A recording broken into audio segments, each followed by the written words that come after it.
All right, so we're getting this started. So as I mentioned earlier, in this meetup, we're going to talk about DAO launches for everyone, KaliDAO, and legal wrapper automation. It's our 49th meetup. And today we have Ross Campbell, who introduced himself already, but for the recording, I'll mention he's a legal engineer who is working for KaliDAO, has experience with Sushiswap, has worked for Sushiswap and other crypto projects. Let's just skip this one for now. We'll look forward to the 1st of July, which is our 50th meetup. We're LARPing, it's going to be 50 years, which it's actually not, but we're going to have a little celebration in person here in Mainz. So if you're interested to join, sign up at meetup.com so we know who is coming. And yeah, it's actually a really nice location. We have a sponsor for this. So Nyan, do you want to say some things about this? Yeah, so Check 24, it's company, they opened up in Mainz, I think 2 years ago, an office, and they are really into supporting meetups, and of course want to get to know the community, and therefore they ask us whether we want to be hosted there. So they will sponsor food, drinks, and you see here some pictures. And one funny part is that they got the license, bank license, I think last year, the company, and the Mainz location, it's located in the Wallstraße. It's a German Wallstraße, but they have this funny picture, Wall Street as well. Yeah, so I'll share the link in the chat. So if you're interested, register, as it's limited, the number of attendees, yeah, feel free. So that's my part. All right, great. So that was the housekeeping and the preview for next month. So now I will hand over to Ross. Yeah, let's talk about it. And I guess I can share a screen in a second, but I guess like maybe a bit of background. So people are probably pretty familiar with DAOs at this point, but I think like the concept of like legal structuring of DAOs is like coming into its moment this summer. And it's been sort of a percolation of understanding among crypto lawyers and also crypto users on why it's even necessary to like register a DAO or use sort of legal agreements or any legal structure for that matter. Some of my work on the OpenLaw project was mostly focused on investment DAOs. So when I was working with Aaron Wright and some of the other crypto lawyers on the software, we kind of realized that if we're going to try to do the DAO 2.0 and an investment fund DAO, it made a lot of sense to sort of have a legal wrapper or a way to sort of protect members who wanted to invest in early stage equity in sort of Ethereum and other crypto startups. So the LAO was one of the first sort of investment club DAOs, and it was launched on the Moloch DAO framework, which we worked on, which is a set of sort of club smart contracts. But more importantly, it was linked to a Delaware LLC entity and its operating agreement. So this sort of approach of like matching codes of law and vice versa is really mostly an accounting or like bookkeeping detail of like, if you have entities, they're usually a creature of contract law. And contract law, I think, is very accommodating to code and sort of these execution environments for DAOs. So the OpenLaw library has a bunch of forms of templates for sort of like DAO legal structures or LAOs. And the Delaware LLC that launched the LAO and also Metacartel Ventures, which is open source on GitHub, I think are really good examples of the code deference approach of basically saying, we'll sort of have a human readable agreement between us as DAO members, but if things sort of go wrong, we have this sort of fail safe so we can coordinate without the code, we can sort of fix the situation, move to a different blockchain, recover our assets, or at least have a plan if something happens with the code. So this is also a really good point of, as a matter of fact, that like blockchains are still very new technologies, especially smart contracts, and there are bugs, there are exploits. So it's basically necessary that if we want sort of security and predictability, things that the legal system provides to us, we need to sort of realize that the code is not quite perfect. I am a bit of a code is law maximalist, but even when I say that, I have realized that like there are bugs in code, things go wrong. You need to have some sort of roadmap through the legal system to sort of recover things after that point. So let me do a screen share and take a look at a couple of things for you guys before we move on to KaliDAO and why we built this thing. Okay, so there's a couple background notes, and I'll share this as well in sort of the chat. But I think the Metacartel Ventures did a really good job of open sourcing all the forms that were involved in launching Metacartel Ventures, a sort of DAO that was also, I think, launched in 2020. They have a form of accredited investor questionnaire, but really the coolest thing I think in this project was the Grimoire, which is a form of operating agreement that basically includes exhibits of smart contracts and talks about membership and sort of membership accounting using, oh, it's not even rendering this. So let's try it again. This is kind of ironic. This is why we like blockchains. You don't have rendering problems. Let me see if I can get this PDF of the Metacartel Grimoires to load. Okay, that's cool. It's because like Gabe used like this really fancy font. So that's probably why it's giving me some trouble. But yeah, I'll share this as well. But I recommend like every crypto lawyer who's interested in sort of like DAO legal structuring to take a look at this operating agreement and see how Gabe and some of the other crypto lawyers that are behind this project and the launch of the investment DAO deal with the matter of code. Also this idea of qualified deference, where if something happens with the code, like a consensus attack, what's the way to get out of that situation? Something that I, sort of noticed when I was working on the OpenLaw project and, watching these DAOs sort of be created was that there was a deeply manual process to launching the code for a set of smart contracts and also creating the agreements that allow people to have a public facing entity like an LLC, a nonprofit association, a foundation, and sort of wrapping these things. So like legal wrappers for DAOs for, smart contracts are pretty easy to understand, I think, for lawyers. It's basically like, if you had people that were just coordinating with a spreadsheet, you might want to contextualize things that are happening and updating that spreadsheet with an agreement. Blockchains are really just like a fancy spreadsheet, but you can't delete the entries or you can't you sort of reverse the transactions that occur on that spreadsheet.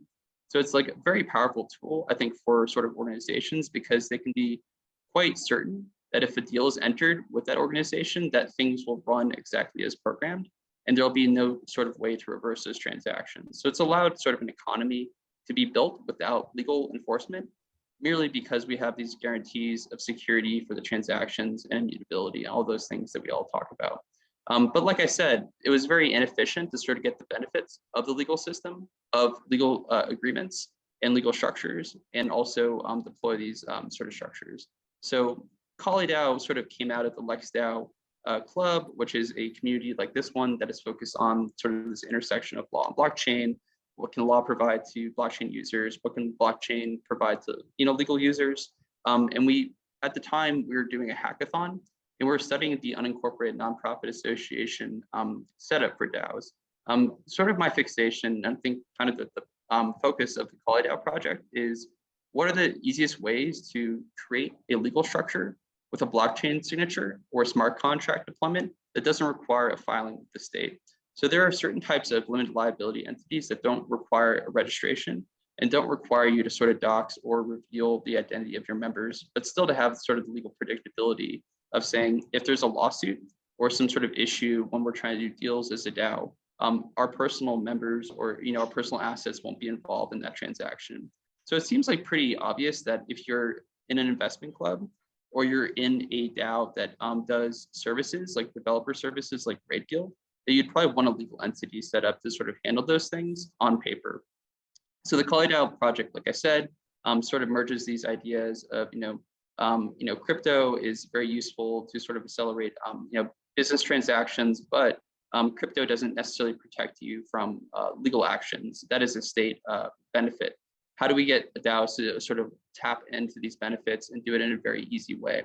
So kind of that was the goal coming out of the LexDAO hackathon. And then we sort of built our own sort of organization on GitHub.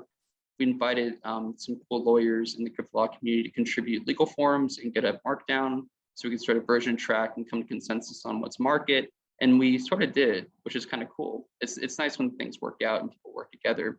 So in that vein, we developed a form of unincorporated nonprofit association agreement that can be cryptographically signed on deploying a KaliDAO and setting up a unincorporated nonprofit association so you have limited liability.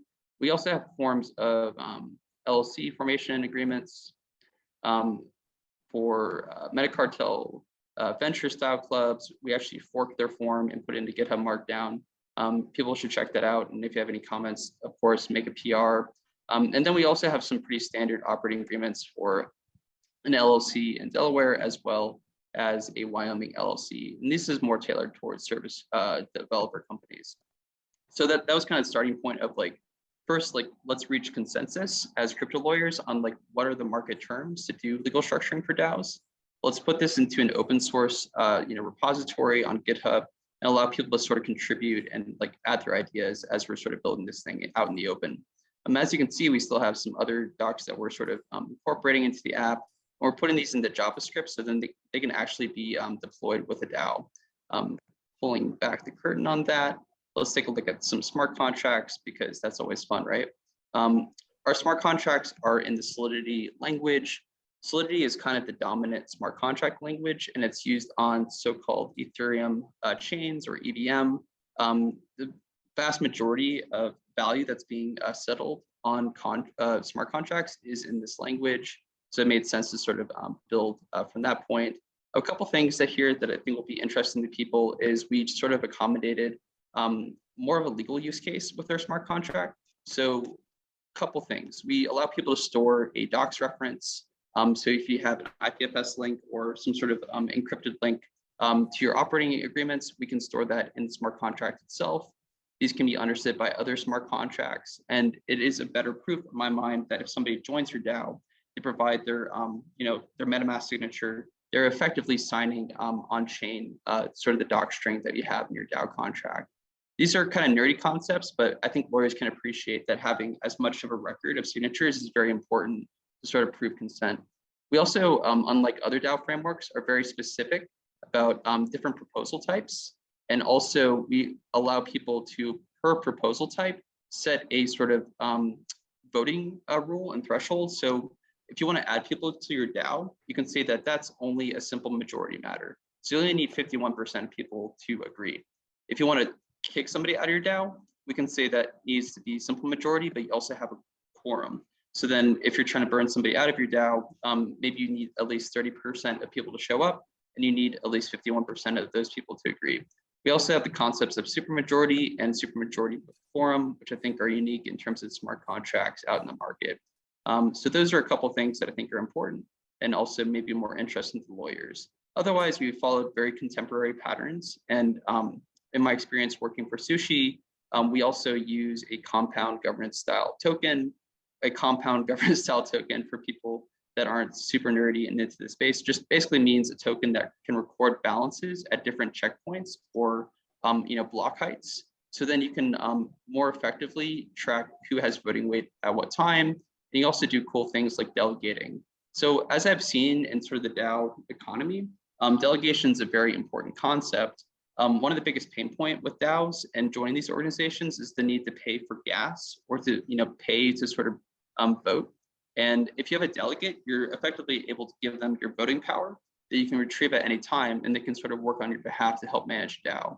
So those are some concepts that we saw working in the wild to secure treasuries like the Uniswap treasury, the Compound treasury, Gitcoin treasury, ENS, and it's pretty standard at this point. So in the vein of like creating sort of legal standards around DAOs, around ways to limit their liability, we also wanted to incorporate the idea of smart contract standards. So we have, like I said, a compound governance style token. We also have ideas such as, let me back that out, Moloch DAO Rage Quit, which is a way for people to exit a DAO, protect minority rights in a DAO, and sort of allow people to burn their DAO shares in exchange for treasury assets. So this is a very interesting concept, I think, in terms of the legal layer, because you're effectively giving people economic rights when you give them a DAO token, if you have sort of our redemption or rage quit extension added to your DAO. So those are a couple things that we wanted to do. So we built things pretty simply. The code is, I think, fairly easy to read compared to other frameworks. but we also wanted maximum flexibility. And we designed the smart contracts to be updatable as well. So you can change your voting period. You can change the quorum thresholds. You can basically do whatever you want on chain.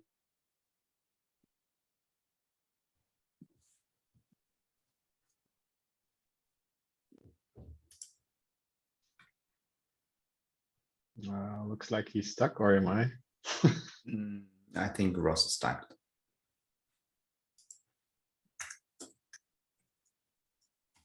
Make sure my laptop doesn't die mid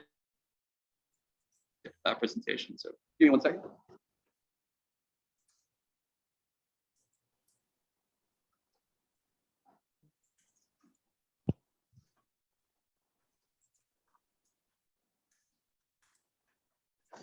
Perfection. Now I'm back. Okay, let's go into it. Okay, so like I said, we created these sort of templates out in the open through GitHub Markdown. We then added them to a drafting tool that's like totally open to any DAO user. So even if you have an Aragon DAO, you have Gnosis Safe, multisig, you can use our legal forms to sort of wrap those entities and generate them fairly quickly. So let's try a UNA. So let's call this the DAO UNA on Ethereum. Can you quickly explain what a UNA is for German? Yeah, totally.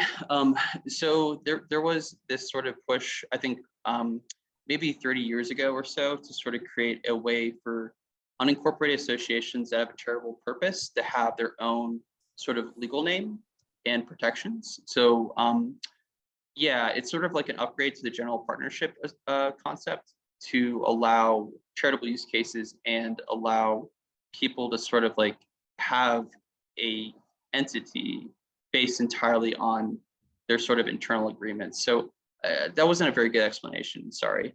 A UNA is to its name, an unincorporated nonprofit association, but they're formed organically. So if you have like a agreement among members and you sort of cite the provisions of a state that supports the UNA, you can effectively have a legal structure, and you can do it very quickly and easily, and in a way that protects the sort of identity of your DAO or other association members. There's a lot of good writings on the topic. I think everyone here that's sort of following crypto law has probably read the Andreessen Horowitz discussion of legal frameworks for DAOs, and sort of the recommendation that for a lot of intents and purposes, DAOs are not creating a typical business. They're trying to build a protocol around open source software, and they probably fall into a lot of the state's provisions for UNA. So if they sort of execute the appropriate agreements that are sort of mentioned in these model laws that are active in Wyoming, Delaware, Nevada, and a couple other jurisdictions, you can effectively create sort of a legal wrapper and protection, and also sort of tax predictability. So you can sort of pay taxes to the UNA rather than have that DAO treated as a general partnership or a disregarded entity and have like individual DAO members liable for what's in their treasury. So the UNA, like I said, is like a very sort of unexpected sort of structuring tool, where it's based entirely on like sort of contract law and the recognition by states that like these sort of associations that are doing charitable goods or public goods deserve legal protection. So it's a bit nascent, but I think it's having a lot of discussion in crypto law amongst like DAOs, because like I said, DAOs are not typical businesses. They're not typical associations. They serve largely public good purposes and allow people to participate in developing these public goods just by buying a token and sort of helping manage a treasury. So on that idea, we found a couple of forums for UNA. LexDAO itself is a Wyoming UNA, and we sort of worked with attorneys in our community to build a forum that can be deployed with a KaliDAO. Let me see if I can move this like toolbar. Yeah, there we go. Let's go back to it. So UNA, like I said, lightweight, private contract law. This is my mission. So let's draft it. And let me move this thing again so I can actually see what I'm doing. Let's download the PDF. Delaware UNA agreement. Boom, boom, boom. So this is like kind of familiar to the OpenLaw concept, I would say. And it's really just trying to build very simple tools that are easily upgradable in terms of the legal information that's on GitHub, and a way to sort of like make these things easy to deploy with a smart contract. But like I said, if somebody uses our tool to draft these agreements, they can then ratify them as a Gnosis safe, as another DAO on any other type of platform. Very straightforward, I would say. And a lot of these agreements, like I said, are pretty standard at this point. They're not heavily negotiated. They're not like an M&A deal or anything sophisticated for that matter. They're usually laying out pretty boilerplate terms for how do you join an organization, what are sort of the rights and responsibilities of being a part of that organization, and how do you sort of wind up these things. So we've targeted things that I think are easier to automate, less exotic structures, included them in our drafting tool. And now we'll move into sort of the idea of like, how do you go from, filling out a sort of DAO deployment to having a legal structure, and how can you do that like today on 4 chains, which we support. So let me connect my wallet. Most people here are probably familiar with digital wallets. In the legal context, I think it's important to sort of associate wallets with identity and also with sort of electronic signatures. And that'll be significant, I think, for the purposes of KaliDAO, because when people join a DAO through the conduct, they're signing, they're voting, they're participating in an organization, whether they know it or not. That is why, for a lot of these DAOs, they are treated under law as general partnership, because people are coordinating around a common objective to make money together, to make investments, or to build something, and those would be deemed sort of partnerships under the law. And why not turn these sort of incidental legal creations that are just happening because people are doing something on chain and add a different sort of legal significance to them, because we're going to incorporate agreements or structuring items so they can not be a general partnership that has joint and several liability, but be a sort of association under UNA or a limited liability company under US law. So let's actually go through a DAO deployment. This will be familiar for people who use like Aragon or DAO House. You're going to select the chain you want to join. We'll connect my wallet here. Oh, I have to actually switch the mainnet. So we actually have a helper to kind of bump you to the right chain, which is kind of cool. Let's call this DAO. We have some templates that I think are designed to make it a little less scary for people that aren't sure what kind of quorum, what kind of transferability restrictions they should add to their DAO. Here, I'm going to use a company. These have pretty quick voting periods as a default, because like you don't want developers who are trying to build a product to wait 5 days to pay somebody. So we have this template for a company. Let's bump this up to 3 days. You can also set it to hours or even minutes if you want to be like really ambitious. And like if you have a DAO that's just like doing a lot of DeFi transactions, you might want a really quick voting period. Let's stick to days. You can adjust quorum here. You can adjust the supermajority threshold. So let's say like a lot of people need to agree for something to pass. Let's make the shares restricted, because I think that's a little bit more significant for what I'm going to talk about in just a second. We have some extensions. I think I already talked about like you can burn your shares to get money out of the DAO, the idea of redemptions. One cool thing that we offer that Moloch framework doesn't is a way to sort of delay the redemption period. So this is flexibility that I think is important if you want to sort of have a vesting of the treasury to DAO members. So you might want to say, hey, we've like raised money, we've done these services together. We have like 100,000 DAI in the bank. Maybe we don't want the shares to be quite economic or redeemable yet. So we'll say like you can only redeem them like in a couple months or something. So we allow that sort of flexibility as well. You can also sell your DAO tokens. You can program sort of a token sale with your DAO. And I think this is sort of helpful for founders who might want to do some sort of on-chain fundraising. What is also helpful is we allow people to set a custom whitelist. So if you have a bunch of angels or people that you sort of have as like friends and family as your investors, you can add them to the purchase list and then launch your DAO. They can support your project, your idea, be a part of your treasury, which I think is like very significant and sort of a superpower of this technology, that like anyone in the world can sort of like opt in and join organizations. They can leave very easily, but they can also capitalize these things quite quickly without involving banks or involving like wire transfers. If you have a wallet, if you have Ether or any other sort of token asset, you can sort of participate and fund a DAO, fund a new idea, and sort of be off to the races. This is another concept that we're exploring with KYC DAO and other sort of partners like C Club, is an accredited investor list. So one issue that I've seen in like a lot of these like private token sales, or really any sort of like angel investing, is that there's a lot of repeat efforts in sort of certifying that somebody's qualified to buy into a crowd sale or buy into a token.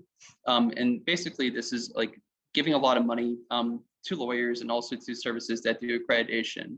And it makes a lot of sense to me as a legal engineer to say, why don't we create a master list on chain of accredited accounts and limit a token sale to just those accounts? So this is something we're trialing with KYC DAO. And I think it will be very useful as a sort of public good, not only for KaliDAO, but for like any sort of token sale or any other community that wants to sell to accredited investors, to just use a single smart contract to determine if somebody is qualified. So that's another, I think, interesting power of using a blockchain, is that it's a public database that you can write rules and programs around, and those rules and programs can have like legal significance. The rules can say only if you are qualified under US law as an accredited investor can you buy this asset after you sign a transaction. That's highly efficient and something that we do want to trial. Let's make this public though, just for demonstration purposes. We allow you to sort of set limits on how many tokens a person could buy, how many tokens are available to be sold, as well as the rate. So if you buy at a rate of 10, if I give you 1 Ether, I get 10 tokens back. Pretty simple to understand. The legal engineering side of this is you can also upload specific terms to your token sale. So you could have like a joiner agreement, a contributor agreement. You could basically add any sort of PDF here and sort of wrap the token sale itself in that. Let's move forward though. We allow you to sort of create a cap table. So if you have a list of addresses among your founders, you can add them very quickly and easily to sort of join the DAO and have stakes in an entity. And that's the other part of this that I think is like sort of significant, is we've sort of tied this DAO concept of like having a mirror between a DAO contract and an off-chain entity. We put this all into like a single like flow. So you can sort of like add your founders, but then you can say like, I don't have an entity, I want one, give me some options. Series LLC is a concept in US and specifically Delaware law that basically allows you to create a franchise around a specific LLC filing. So this is pretty common in real estate holding groups, where you might have a single LLC filing with the state, but then you create sort of sub LLCs to hold a specific house or specific property. Each of those sub LLCs will be treated for purposes of corporate law as their own entity with their own liabilities and rights. So if something happens to sub LLC 1, that won't affect the master or other sub LLCs. So it's almost like a way to sort of create a network of LLCs very efficiently. And then this is something we're also trialing through our app, is you sort of deploy a DAO, but you also get attached to your DAO a series LLC sub-agreement to instantly have sort of a legal entity and a legal identity to sort of do transactions with, whether that's paying a contractor or doing a DAO token sale. The interactions with your DAO would be through the LLC and not with the individual DAO members, which I think everyone here that's a lawyer can appreciate. We want to create sort of legal barriers if we're doing financial transactions. Most DAOs are engaging in financial transactions, whether they want to admit it or not. Let's go with that. But as I sort of discussed earlier, we have other forms. We have a typical Delaware LLC that we can help file. We also have the UNA that will attach a form to your DAO if you select that option. We have a Swiss Marine agreement as well. And we're also exploring other jurisdictions, but I think we're seeing with the crypto bill in the US, a renewed focus on the US law for DAOs and sort of the tax considerations of using US law. We can allow people to view the templates as well, so they know what they're getting into if they sort of like choose these options. We ask for an email address because it's important for compliance reasons to be able to follow up with somebody. If somebody's using a DAO to sort of like do illegal transactions or like, do human trafficking or something, we want to know about that and shut them down. That's basically the idea there. Let's deploy the DAO. Okay. Am I on Ethereum? That'd be expensive. Let me see if I can change my chain. This is actually a test of our system to see if I can like change my chain midway. I've never tried this before, so if it doesn't work, my bad. But I don't want to deploy on Ethereum mainnet. That'd be pretty expensive right now. So let's see if this will work. Sweet. I think that's actually working, which should be convenient. Nice. So I'm on Rinkeby testnet now. Let's deploy a DAO. Confirm the transaction. Let's try that again. This is MetaMask just being fun. But I know that's kind of a long-winded explanation, but basically we want to create a link between people's wallets that are joining a DAO membership in an off-chain entity, like an LLC or nonprofit association.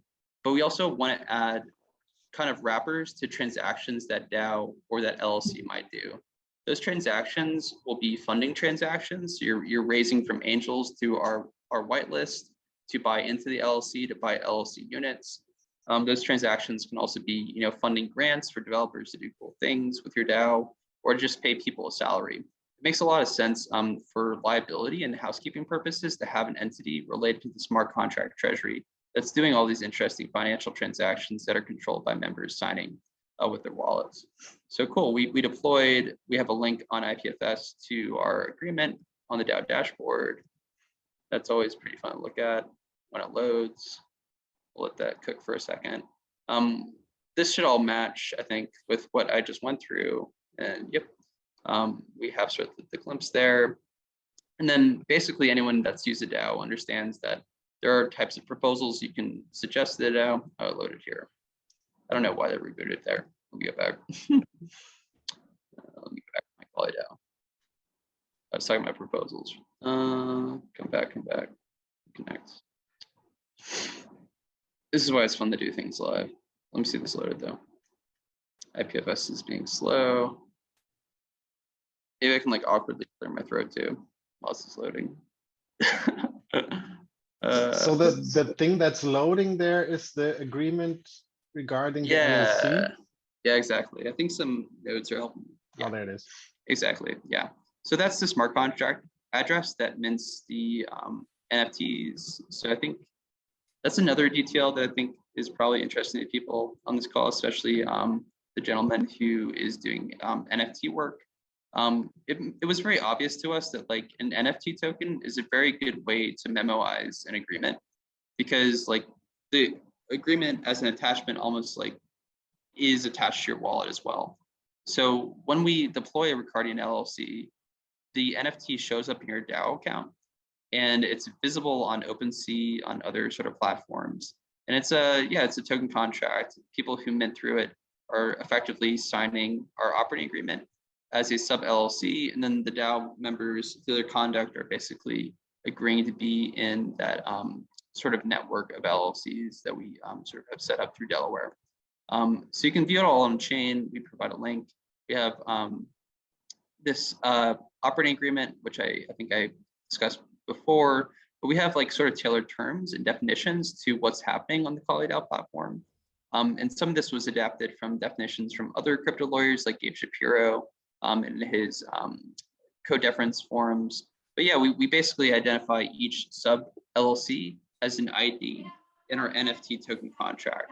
So that's the Ricardian ID concept we have here under the definitions. And I should really link this as well so people know what I'm talking about. So let me do that real quick in the chat. Boom, boom, boom. Cool. And then, yeah, the form of sub-agreement is attached as an exhibit.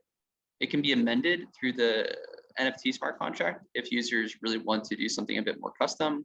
And of course, like anybody can sort of, amend and sort of create a different type of entity if they want to graduate from this sort of novel, sub LLC format. So that's basically how we treat it. And I think people will appreciate how we bracketed things here to sort of reflect, if you sign the NFT smart contract, we can fill in these terms to the context of those on-chain transactions. We'll make a bit more visible through our UI how those brackets might be filled out, but it's also very helpful to have sort of this master form available to everyone, because there are some administrative things that we retain rights to do, basically to make sure that like nobody's contaminating the enterprise by doing something sketchy as a series LLC. So that's kind of the story there. All visible on the DAO dashboard. Sorry, Ross, yeah. Can I summarize if I can understand it correctly? So the Kali Ricardian LLC, if that was the right name, is an LLC that is already out there, that has been established by you guys. Yeah, exactly. And that is by ways of this concept of a series LLC able to kind of invite others into like under its legal wrapper, right? And then it's a sub entity under this existing LLC. Is that like because I don't think we have something similar here in Germany or in Europe. I think it's a special concept, or it's very new, I would say. And we actually did publish an article about it, and we commissioned somebody that's not working for Kali to help us out with the research, named J. Mason Bump, who some of you may know on Crypto Law Twitter. But yeah, he did some research for us on like basically like how far we can run with this, what is the case law on doing series LLCs, and generally it's supportive to the notion that like blockchains and smart contracts are very good at complying with the requirements that you need to keep assets separate in this franchise. So basically, if you're treating one series LLC's assets as the same as another series LLC assets, then obviously that would not work and that would be disregarded. But when you have a blockchain, when you have smart contracts, it's very easy to sort of have different pots and transaction tracking to sort of demonstrate that for each sub LLC, there is a separation of concerns in terms of the assets and control of the DAO members and the tokens that those DAO treasuries hold.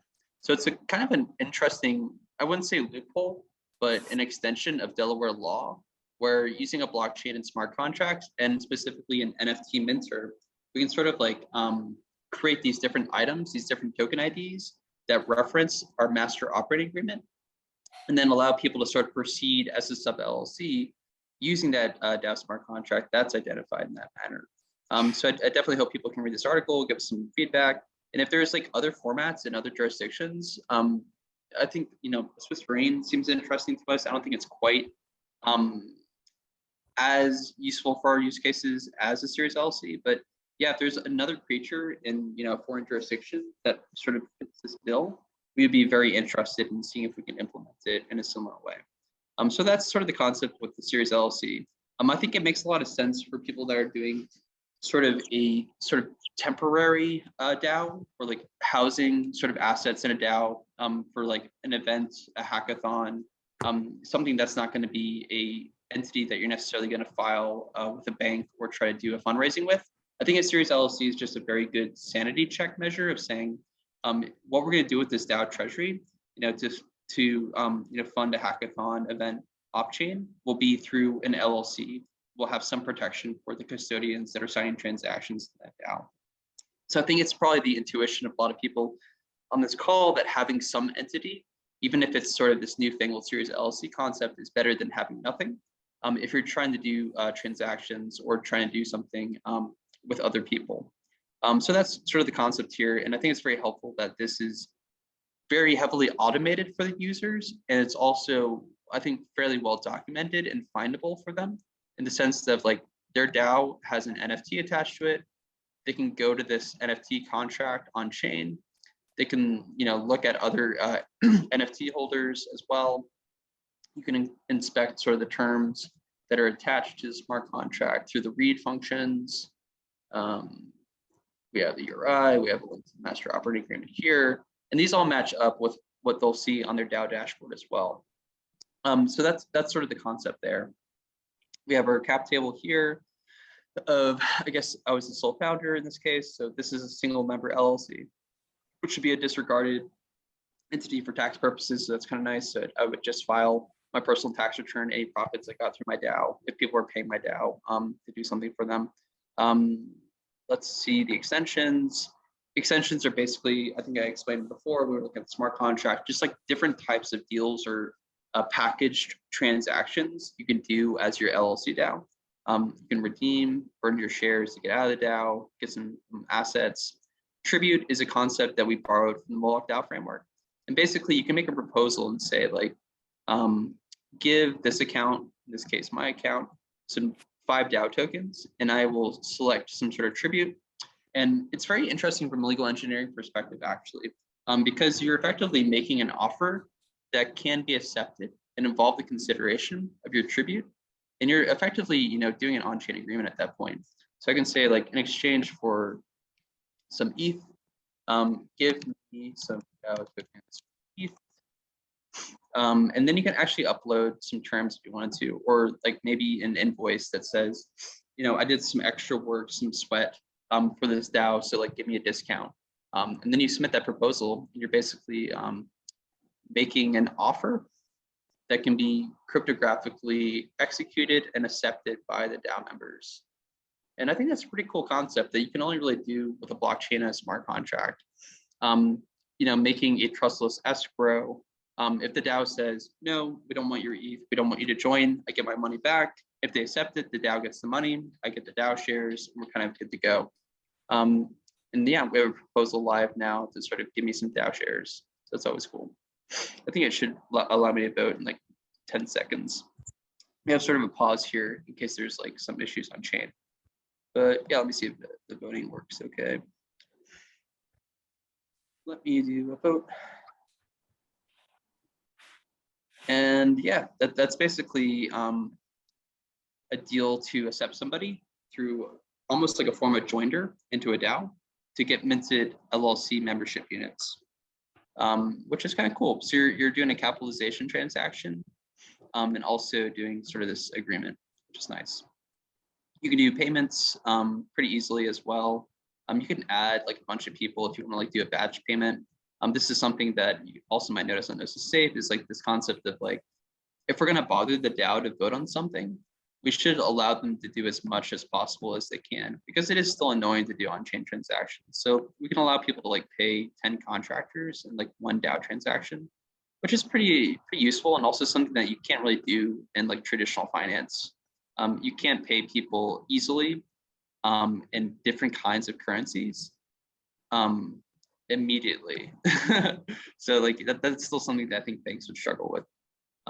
Something that I think is also very relevant here is like, obviously, I think formation is something that can be automated for DAO legal structures, but sort of compliance obligations, tax consulting, making sure that you remain in good standing with the states you filed in, or if you need like employment agreements, anything like that. We do want to make it easier for you to like tap into, LexDAO and sort of a community resource of lawyers that we've sort of vetted. So that's another angle here of like, we know that like there's a lot of other DAO platforms, and I think DAO platforms will increasingly see the need for legal formation. But I think like sort of the unforkable and the important value add of KaliDAO is we're going to try to like allow people to get services as well, specifically legal services that are vetted, that relate to DAO law by people that actually know what they're doing. And so we have like the LexDAO directory here as well. People can look at members, see where they're based, sort of their specialties, an email address. And I think this also closes the gap for a lot of DAOs. So like the initial gap that I saw that I went to solve through OpenLaw and now with Kali is like, how can you deploy code without needing to be a coder? How can you create a legal structure without needing a lawyer? And then there are things you do need lawyers for, because a lot of the issues that DAO members will have will be extremely context specific and jurisdiction specific. So they just need to talk to somebody. And that's going to be an important value add, I think, as they go forward and as DAOs grow up and they build businesses. So yeah, that's basically the run of it. There's a lot more, I think, to talk about in terms of like what DAO legal structures will be relevant. But I think sort of the focus so far that I've seen in crypto law is like lightweight things that don't require you to sort of file information about members with the state, and that don't impose a lot of requirements on how you manage your smart contract.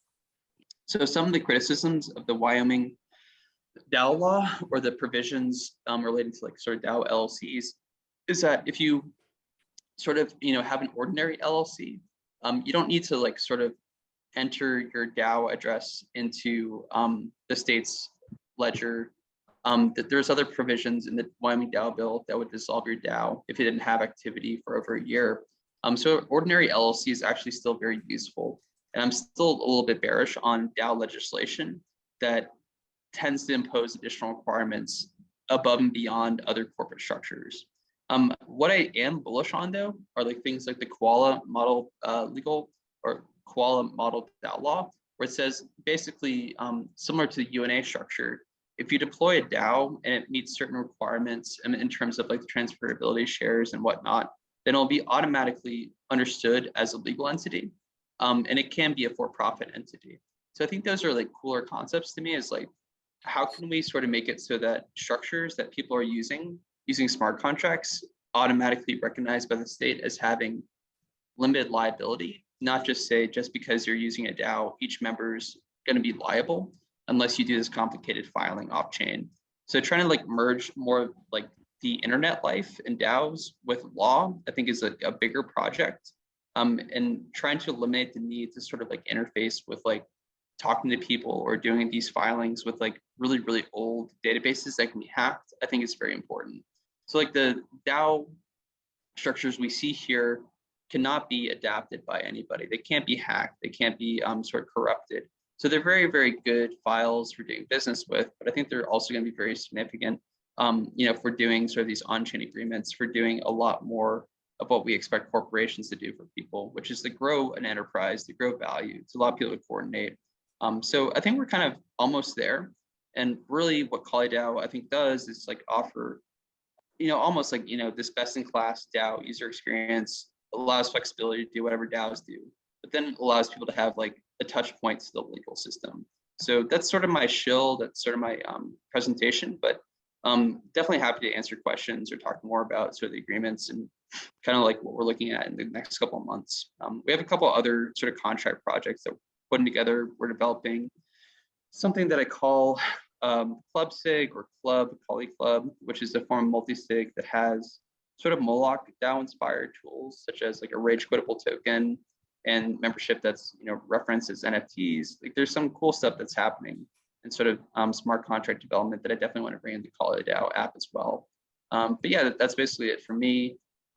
Really appreciate the time, the opportunity to sort of talk about what I've been working on. And I think kind of it's always going to be a community effort. Crypto law is sort of in flux, but I think we are arriving at some standards, at least for DAOs. So yeah, that's it for me. Thanks, guys. Thank you so much, Ross. That was a fascinating ride through KaliDAO. Yeah, it's quite a ride. And I definitely love the vision, and what you guys are doing is great. So are there any questions, or you guys need to think first? let it settle a bit. Did you guys see my email addresses? Oh no. What happened? I'm looking in the chat. I think it was the list of the members of LexDAO. Oh. They are public anyway, right? That's true. So I could clarify that. That's a completely public list. That's not even curated by KaliDAO. It's on the LexDAO website. So yeah, if people request through the GDPR framework to remove those addresses, like we will comply. Okay, let me see. We have I think it's some questions in the chat already. Oh, Vermont. Yeah. Yeah. Do you want to answer that? Lawrence asked any reason why the Vermont DAO LLC is not in the list? Yeah. So they do have a provision for what they call blockchain-based LLCs or BBLLC. I think this kind of goes to my earlier point that like an ordinary LLC is like better than just using a more complicated LLC provision that talks about smart contracts and maybe makes some assumptions that aren't quite technically accurate.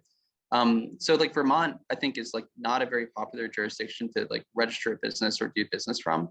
Wyoming is more so than Vermont, and Delaware is more so than Wyoming. So we kind of, in our triage, we wanted to support like the two most popular jurisdictions for like DAO LLCs.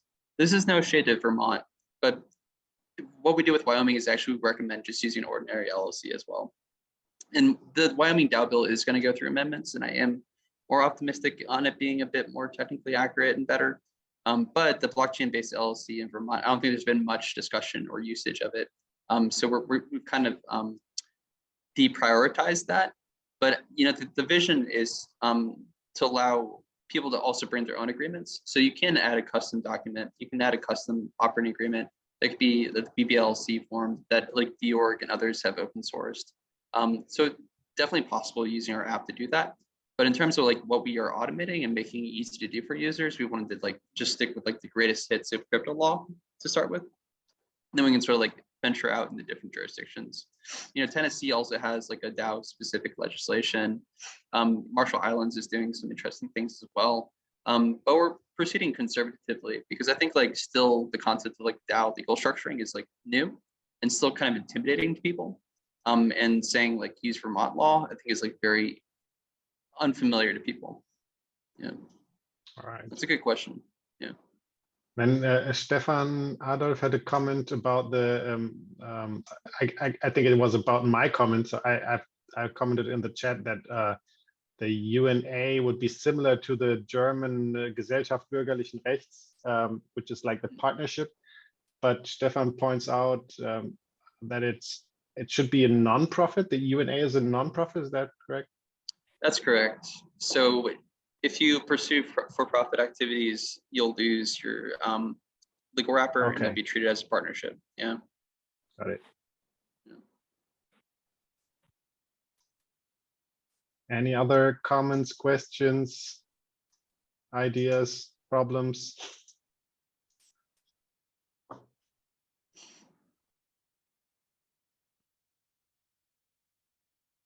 Oh, there are some more messages in the chat. That's good. Legal form in Germany comes next to a DAO. Well, that's I think this is pretty much not the right question, right? So it's more like you always wrap a DAO inside some kind of legal entity, more or less. And this is exactly the question that I also would ask, actually. So what's happening if we as Germans click through your nice front end, deploy all the contracts, become part of that Ricardian LLC? What's happening to us in Germany if we do that? Has anybody of your team ever thought about that? What's happening if people from other jurisdictions create this kind of stuff? Yeah, we definitely like had to confront that issue, since a lot of DAO users are not, based in the US. Like DAOs almost like necessarily are international and like borderless. But yeah, like I guess there could be some tax obligations you have with German authorities, if you're realizing income from your DAO. That'd be my assumption. But in terms of like the LLC or whatever you have that's deployed through KaliDAO, I assume there'll be some parity with other jurisdictions like Germany, where those could enter into deals with German nationals or do interesting things, for that matter, separate from the German people that are in that DAO. So that's really the goal, is to allow you to have like a separate legal name besides the German people in the DAO, besides the Australian people in the DAO that can do things on the DAO's behalf off-chain. But yeah, I think largely the personal responsibility of people will be usually tax related. So I think that's the rub, is like if you're earning money on the internet, regardless of what you're doing, whether it's a DAO or like online gambling or something, that the state usually just wants their cut. So that'd be something that like, it's a little bit beyond our scope to create a tax resource that like is sort of universal. So that's kind of like our lazy approach, is just to say like, we have some German lawyers in LexDAO and like go talk to those guys. But yeah, if foreign nationals can be members of LLCs and they can proceed to manage those LLCs, and the LLC can. I think back in February, we were two Germans, one girl from New York City, and we also were considering like building an LLC between the three of us. And what we ended actually up with is a general partner agreement between two German people and one LLC based in New York City.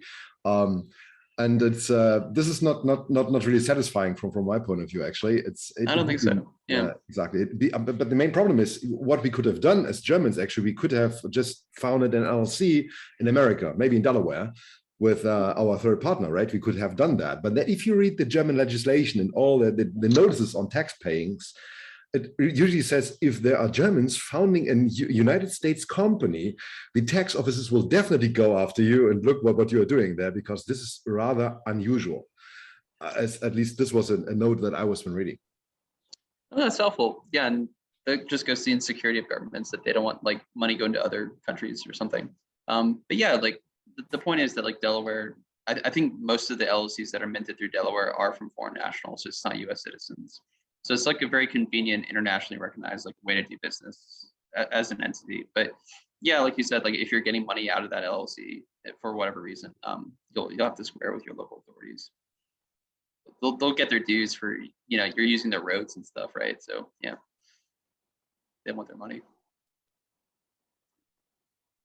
Yeah, and that's what I like about your approach. You're just doing it. You're just trying it. You have a bunch of smart people in LexDAO working together, and you're just getting started. You're starting somewhere, and you're bringing a solution to the table, and people have to try it out and figure out some problems for themselves, right? Obviously, you still have to figure out your taxes and it's going to be international taxes, and it's might get complicated. But, yeah, it's a learning process. But yeah. that's right. You just have to get started somewhere, right? You cannot just say, okay, we can never do this. It's too complicated. You just start somewhere and figure it out from there, right? And there are a lot of smart people working on this, I think, and a lot of resources there. And yeah. And the goal is for people to like sort of voice their pains in public. So like, you know, we have Discord, we have Twitter, like people do let us know if they have issues. Like they be kind of like squeaky about it, but it's actually very helpful for people to say like we have tax issues or questions, because like other people learn from those questions. So that's like another angle is like as we stress test this like legally, we can create a resource of like these are like the FAQs or like the most common issues, and it'll actually like be reasonably accurate because it's like not us prognosticating what all the issues are. It's like actual issues people have had, and then we can wrap it up into a resource. So I think that's kind of like how this has to be done if we're gonna like actually do it. Yeah, we don't know everything. Yeah. So could you also go ahead and just not pick a legal entity through KaliDAO and just go? Oh, yeah. That's a great point. Yeah, you don't have to use the legal entity, and that is a perception that I definitely want to like clarify. Is like we're not only legal structuring, we're also like very good DAO smart contracts and a good DAO UX. But I think it's an inevitable part of DAO UX that it's going to involve like real world issues. So like we did want to fold that in. But in our sort of deployer flow, you can say you already have a legal entity. You don't need our help. You can attach your own agreements, or you can say like I'm not interested at all. I just want a DAO smart contract. And then maybe you do that later, you know, if you really feel it's necessary. But yeah, like general partnerships are cool, like especially online. There's less tort liability and issues, like if you're doing everything, you know, through blockchain. But yeah, I think inevitably people, if they want to pay people or do investments, they will want to have some sort of separation. Something that I also am trying to promote through our NFT mentor for Ricardian, and you know more generally is just like have your wallets wrapped. So as like an individual DAO member, you're proceeding as an LLC or an entity, and then the DAO itself is still an unincorporated association. You're not necessarily complicating the nature of the DAO. The DAO can be whatever it wants to be, but you personally, in terms of like what you're doing with it, are protected. So that's another angle I think that's important. So if the DAO is trying to contract and like pay people and do things, I do think it's still helpful to have some sort of like wrapper for that treasury. So then the person that's on the other side of that transaction that's getting paid by the DAO, if they try to sue the DAO or have issues, it's going to be up against that LLC or entity. Internally, or you know, if there's other angles of attack, I think it's still kind of reasonable to have a personal entity attached to your wallet. And using our NFT mentor contract, you can mint an NFT to your wallet and sort of have a very visible mark of having an LLC, really some sort of thing between you and sort of a court complaint. So yeah, there's some angles here that we're still like figuring out, but yeah, I think it'd be fixed. Okay, then there's another question. I added my question: which German legal form has limited personal liability, has voting rights or shareholders, token holders, is taxable as a corporation or as an association? So it's a good question. So basically, limited personal liability are all corporations under German law. So most commonly GmbH and AG, so Aktiengesellschaft and GmbH, but I'm not sure if they are suited for DAO because you would have to register, as you pointed out, Ross, you're picking entities that you don't have to register with the state, right? So yeah, because obviously then you could say, like, if you have to register it, then you could say then you're basically not a DAO anymore, right? You're just using smart contracts and for your treasury, basically. Because also when you transfer the shares, you also have to go to the notary here in Germany. So the tokens don't even make sense anymore. And if you tokenize shares, then you're under securities laws, which is another issue. So yeah. It's complicated. Yeah. So right, Ronald is pointing out, what about GBR? So that's like the partnership in German law. So most of the times, I guess, if you're doing something like a DAO, you would come pretty close to being a GBR by default, maybe even without knowing it. You just because somebody assumes that you have a contract. That is if all the members are in Germany, because as soon as a member is outside of Germany or in a different jurisdiction, then you have the question of which international law applies on this form of partnership now. So these are interesting international law questions, which would have to be debated then. So nobody knows what law applies, right? If you don't have an agreement, let's assume you're just going ahead and DAOing around.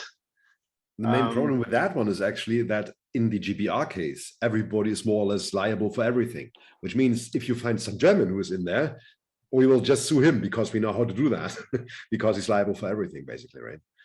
This is the main problem in the internet. If you do this GBR thing with international people, the German people will not care about like I don't know, Australian people. So if they find one German in there, they will just sue this guy. That's correct. So the GBR comes with unlimited personal liability, as Lawrence also points out. But if you look, that's only important if your partnership interacts with third parties. As long as you are DAOing in between the members, then the GBR or the partnership actually serves as it limits your liability, because you're only liable, or the standard to which you're liable is limited. Because, like, for example, if you're rock climbing in the mountains with 10 people and you're roped together, right? That would also be a GBR under German law. And everybody is just liable towards the others for the care that they would take for themselves. So the standard is not the standard of the best possible rock climber, but only the standard that your personal rock climbing abilities. So, you know, if you make a mistake or tie the wrong knot, then you're not liable for that, likely, if you're not the master climber or whatever. So it's an interesting aspect. But obviously towards others, if you're participating in transactions with third parties outside of that group of people, then you're liable for all the shit that the others do. So German law seems not quite equipped to internet organizations, or is that kind of what I'm getting from? Yeah, so Lawrence and me, we were actually talking lots of hours already. Unfortunately, his mic is not working, right? So Lawrence, good to see you here. But I think his last point is pretty interesting, because that my mic is working again, but unfortunately, dogs are now barking outside. I'm so sorry. Dogs are barking. Oh my god. Okay, but I think what we just came up with was that eingetragene Genossenschaft is actually one thing that is mirroring what's going on in the DAO pretty good, because there are lots of people with some kind of common interest, and they can find together under European law as a Genossenschaft. There's a European kind of entity for this kind of stuff, and we are still not really sure how to combine this in a way, right? And I think this is also pretty close to what a UNA more or less is. An EG in Germany or Europe is not necessarily non-profit, of course, but do they call it co-op? Co-op? No. Exactly. Yeah, I think this is the European term for it. Yeah.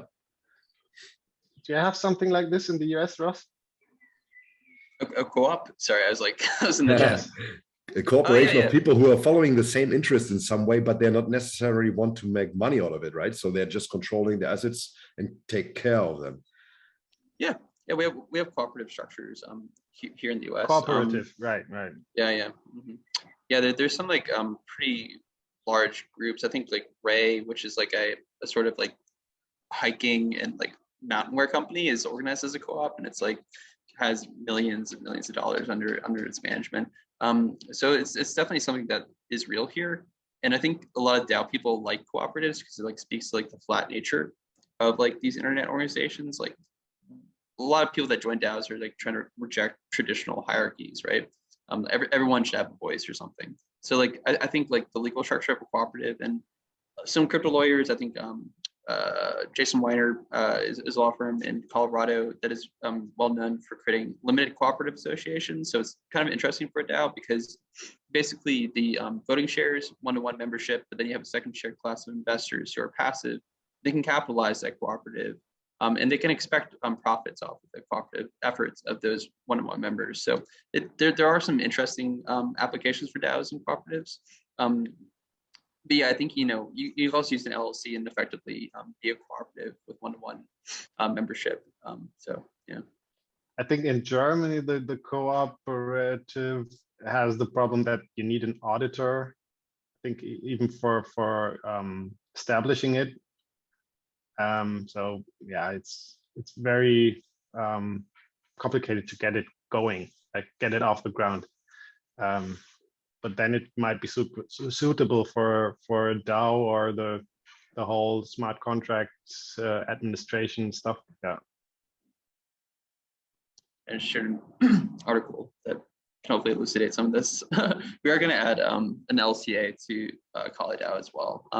Sort of the hint was that we're creating this multi-sig with NFTs, and it makes a lot of sense. Like multi-sigs are necessarily one-to-one, so a cooperative structure attached to that. Then loot shares that are sort of the investment class. Like I think that'll be a very efficient way to do these LCAs. So we are excited to add that to the app. Can you also share a link for this KYC DAO that you briefly mentioned in the? Oh yeah. So basically, their whole thing is they provide a flow through a partner that processes applications to sort of mint tokens that qualify you as an accredited investor. They have other sort of traits that they want to tokenize, but sort of the pain point I talked to the founder, and I think like other people like the Lao syndicate, we basically want a standard one contract that says you're a qualified investor, so you can join these DAOs and sort of arrive at that. So I think they're sort of a good selling point for this effort, and I just shared a link here as well. Cool. All right. Any more thoughts, questions? Interesting. KYC DAO. The founder is located in Berlin. Yeah, Balázs Nemeth. Yeah. I know him. Yeah, he's called. Balázs Nemeth. I can send you the LinkedIn. It's an imprint, I guess, right? Let's check that. He's a very patient dude.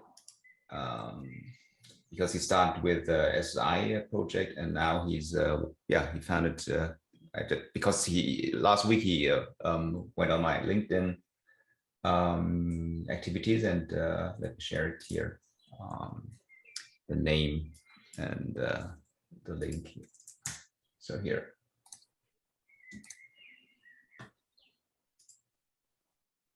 Cool. Haven't seen it, but Berlin is large. Yeah, it might be that he's back now in Hungary, but I know from his time when he founded Takanu, he was living in Berlin. I think he's still there. He says something about Red Day. I don't know. To learn more about Europe.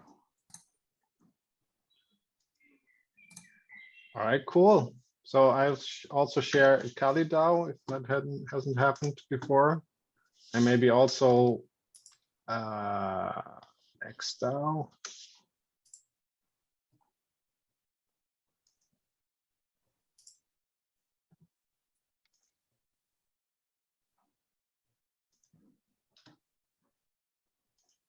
If anybody wants to get in touch or has any questions later on in their own DAO project, you can contact Ross and all the other guys there. And maybe one general question, or how you perceive the work you're doing. I mean, law is, let's say, so the steps you're doing now with all the work with KaliDAO and the research you're doing, how do other let's say colleagues in the law field perceive your activities? I would like just to do you think these are just stupid crazy kids playing around, or do they take it really paying now interest and showing that, oh, there's something up in the running going on, so we need to also put our hands in and to they don't fall back behind, right? Yeah, it was a lot harder when I started. and I guess that was like 4 years ago, and that was like the ICO boom. And I think like a lot of lawyers like rightly were skeptical because like a lot of the projects that were like creating tokens, those tokens like were vaporware. They had no value. They had no real application. So I think they like kind of assumed like if that's all smart contracts do, it's just like mint a worthless token to somebody in exchange for money. There's not a lot of like business use cases, or there's not going to be a lot of adoption for a while. So they sort of deprioritized it. I think kind of like the launch of these like investment clubs, the use of smart contracts to sort of like do funding, but then like have collective ownership and management of those funds. Like that spoke to like sort of their like corporate governance instincts. And like, I think they sort of began to understand that, like DAOs can also be their clients. I think that was sort of like a big uptick in activity in crypto law. It was like, there's these like well-capitalized DAO treasuries. They're hiring people, they're doing all these interesting activities that have legal context, or they want to do fundraising, those might be securities. So I think like lawyers then began to understand it because there was an incentive to understand it. I think lawyers are still grappling with like the legal effectiveness of purely on-chain transactions. Like, can you have like agreements that are completely done using computers and like managed using key signatures? Like, I think they're still see a need to insert themselves in the process to add more elaborate drafting and like, you know, research on that. But I think they are coming to understand that like the train has left the station, the economy is moving to cryptocurrencies and like going to be settled using blockchains. So like, what is the sort of leftover issues that like lawyers can actually help with? And I think it's like basically like there's a lot of subjective elements to businesses and DAOs that are still like require like codes of conduct. They require resolution procedures, and like lawyers I think are like seeing an opportunity to sort of like help own those subjective processes. So I think like it's definitely a much better environment than when I started, because like crypto seemed like a scam, and like lawyers like me that were like participating in crypto and building on it, like they thought it was like either a wasted effort or that I was like also a scammer, you know, which like wasn't really fun. And like I had to kind of build a thick hide or like a thick skin about it. Maybe my skin's too thick now, I'm like too aggressive, but yeah, no, I think it's like, it's definitely, the space is gentle on crypto law and it's a lot better.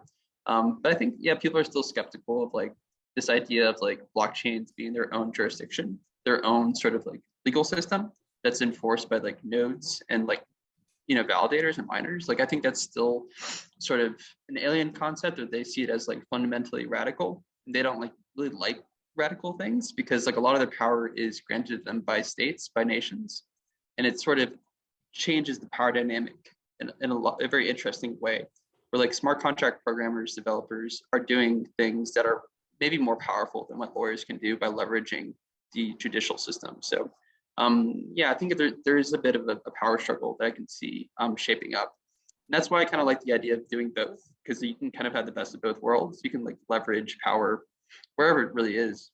You can use states when they're appropriate to enforce things that can't be computable, and you can enforce things that are computable against states very effectively too. So yeah, I think kind of legal engineer hybrid role is something that I think like people who are after power, which I think a lot of lawyers like kind of are, might be attracted to in the coming years. Yeah, so that's kind of a weird way to put it.